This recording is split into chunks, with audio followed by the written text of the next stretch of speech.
I was sitting right in front of my billboard, right? Just like right in front of me. So of course, being as vain as I am, I'm like, okay, this is awesome. I'm gonna get out of the car. Because people are getting out of the car. I came out of my car, like, oh, this accident sucks. Yeah, I'm like, what? And nobody looked. I tried for like 40 minutes. I was like so devastated in my salesmanship. Anyway, there was something that hit me though that day. Every person in the bus, two behind me, was doing this. And I realized I was wasting money on that billboard. Because 5 years ago, I would have owned. People would have asked for a pen and a paper, wrote down the website, right? Now they're not even looking. Eyeballs are shifting. They're shifting fast. Any of you that have kids or nephews and nieces under 25, they're not buying a newspaper. I mean, are you serious? They're not even watching television. And if they are, they're watching it on their terms, when they want to. Fast forwarding all the commercials. The game is changing. $1 trillion. And so what I'm saying is this. Sell your homes, but think about content. How many of you feel that you have the ability to put out content, whether it's the written word, video, or audio? How many of you feel like you have something to say? Raise your hand. That's a big number. I know not everybody raised their hand, and I respect that. So I want to talk to you about what I think is going to be the groundbreaking moment of this conference.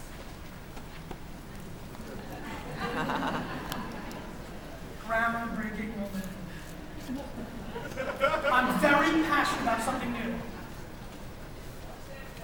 Yes, I'm very passionate about Mark Sanchez, though I want Carol Clemens to start and do well so we can do the Drew Brees thing with him. But, sorry. The DJ.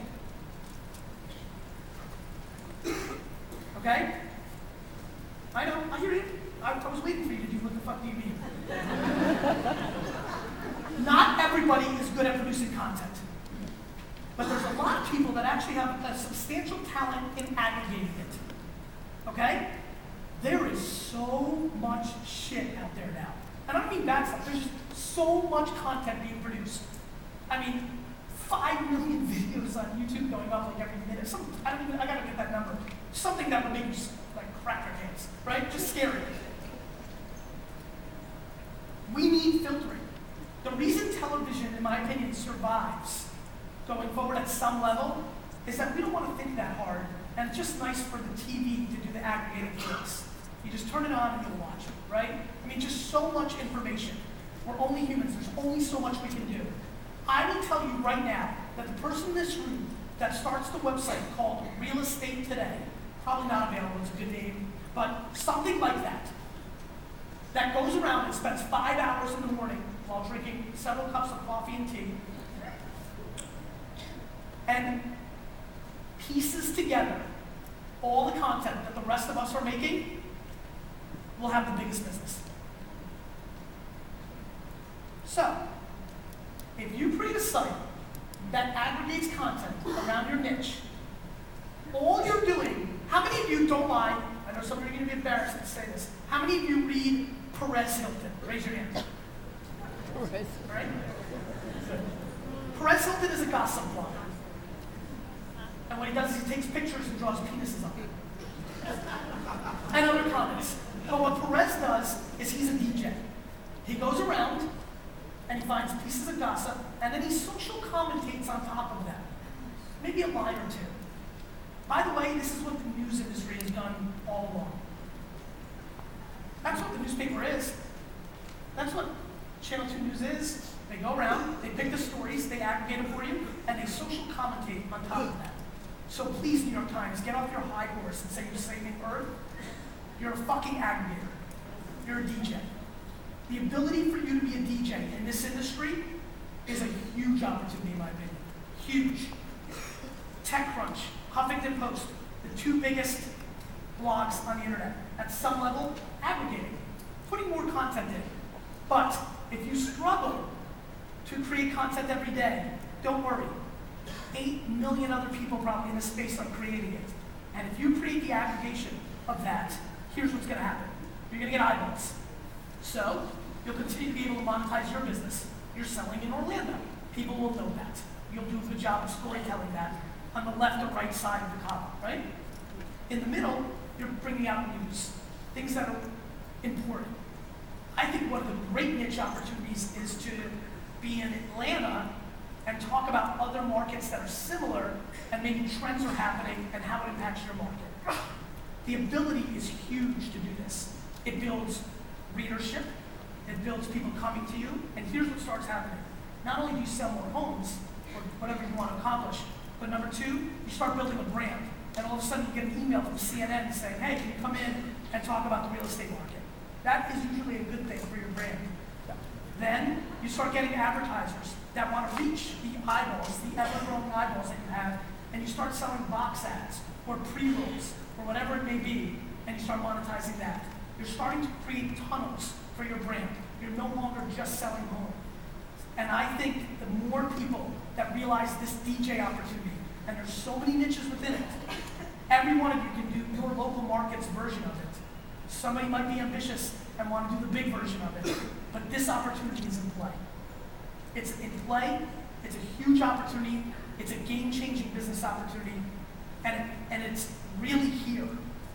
Eyeballs have shifted, and I'm really just tired of people having excuses. Really. I mean, I get it.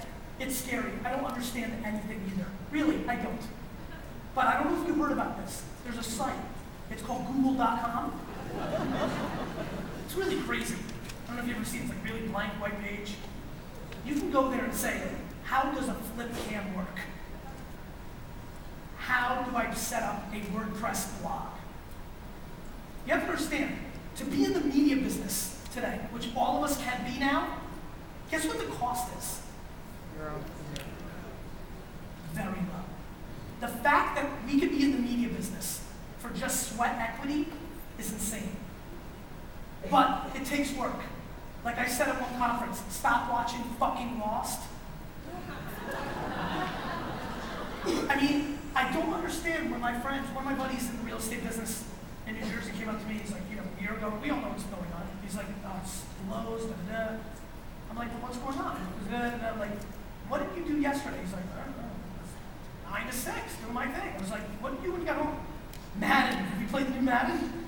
I was like, dude, don't come to my office and cry that your business blows when you're playing video games for 6 hours a night.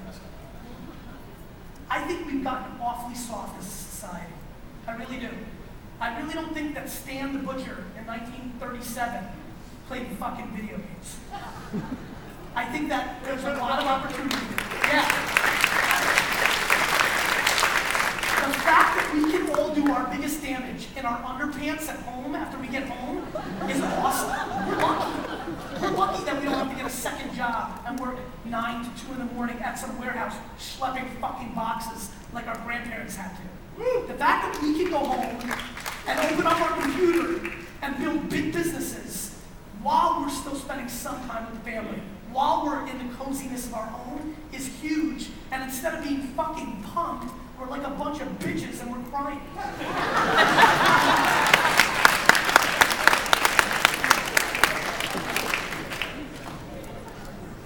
Questions?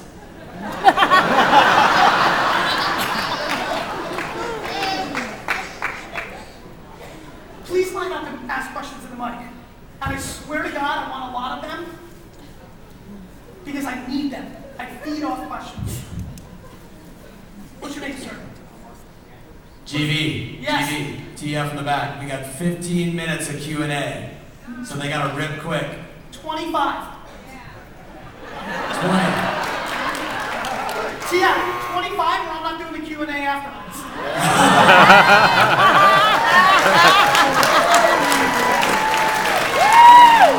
You're buying wine tonight. Done. All right.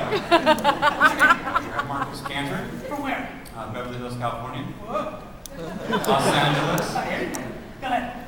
Go Jersey. Can you tell me a little bit about how you structured your show? Yes.